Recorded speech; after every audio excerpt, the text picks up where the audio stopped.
little spot. We're close to her next house. At this point, Gouges is a passionate advocate of human rights, and she greets the outbreak of the revolution with hope and joy. But soon she becomes disenchanted with égalité, which is equal rights, because they're not being extended to women. So we just walked straight from the Comédie Française up to here. This is where she lived at 270 Rue Saint-Honoré, with the pretty gray doors. Scooch over. Yep. You know you found it. There it is. Olympe de Gouges. Yay. Look at this fancy building right across the way. Wow.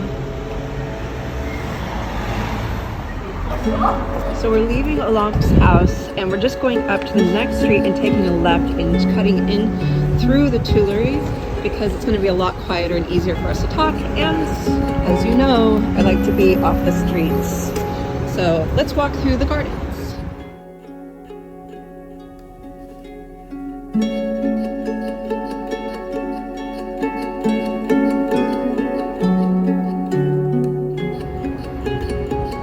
We just walked up from that corner and here we are at the Tuileries. So we're going to go into the gardens now.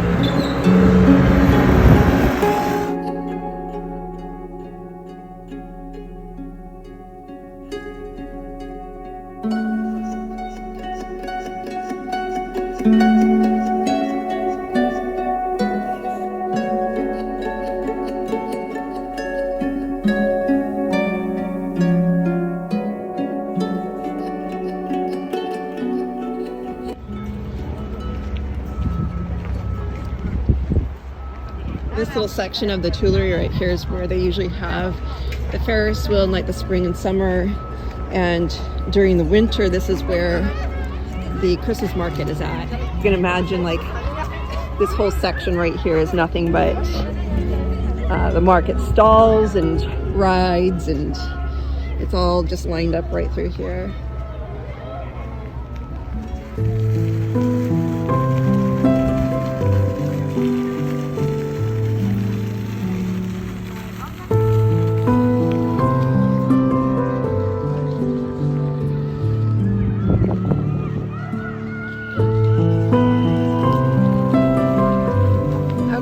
So it's 1791 now, and there's this publication called the Declaration of the Rights of Man and of the Citizen.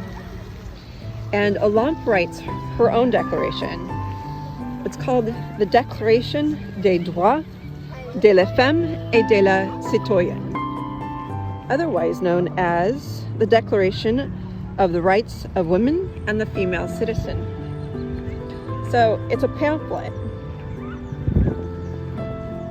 And just to orient you, I am walking through the gardens with my back to the Louvre,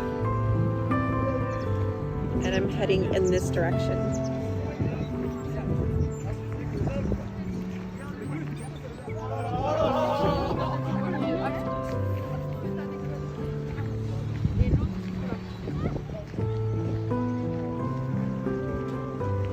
So in this declaration, she makes for the first time a very famous statement. Olympe says, "A woman has the right to mount the scaffold. She must possess equally the right to mount the speaker's platform." And you know what she does with this declaration? She sends it directly to Marie Antoinette. Yeah, she sends it to the Queen. Isn't that crazy? Good for her. She is a brave lady, right? Not afraid of putting her thoughts out there. This was followed by her contract social, or social contract, named after a famous work of Jean-Jacques Rousseau, that proposes marriage is based upon gender equality. Such a brave and progressive woman, especially of these times. It was not until a century and a half later, on April 21st, 1944, that French women obtained the right to vote. This is all in part thanks to Olympe and her work.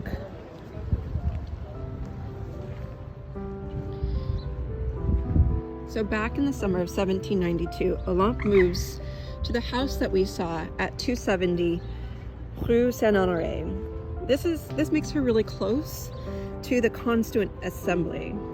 She wants to be in proximity to the Gironde movement, and she's courageously opposing the Robespierre and the violence of the terror,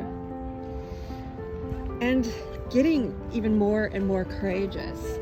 So as the revolution progresses, she becomes more and more vehement and just outspoken in her writings. Les Trois Urnes. It was a series of posters published on July 19th, 1793. Olympe de Gouges essentially signs her death warrant. That piece demanded a choice. This is what she was writing about. It demanded a choice among three potential forms of government. The first was a unitary republic. The second, a federalist government. Or the third, a constitutional monarchy. The problem was that the law of the revolution made it a capital offense for anyone to publish a book or pamphlet that encouraged reestablishing the monarchy.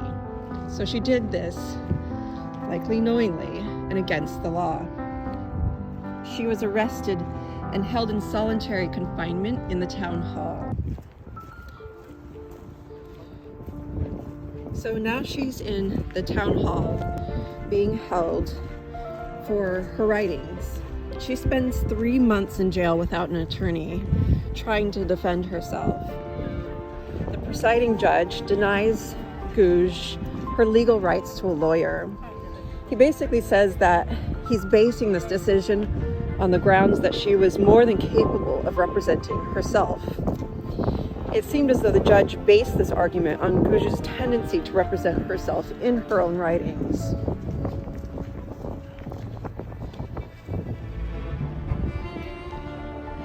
They're doing all new plantings all the way down the middle of the Tuileries.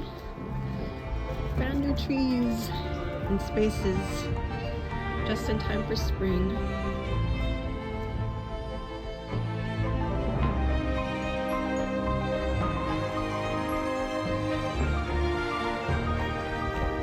So we've made it to the end of the gardens, and we are right now next to the Orangerie. If you have not been in here, please, it does not take long, but it is magnificent. See all that glass right there? Is completely filled with light and features huge panels by Monet, and it is just stunning. We're coming up here to Place de Concorde at the end of the Tuileries. So on November 2nd, 1793, Olympe was summoned to court after taking a stand against Robespierre and Marat. On November 3rd, 1793, the Revolutionary Tribunal sentences her to death, and she was executed here at Place de Concorde for seditious behavior and attempting to reinstate the monarchy.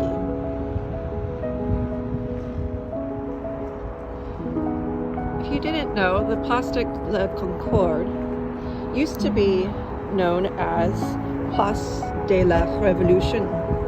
This is where they guillotined many people during the French Revolution, including Marie Antoinette.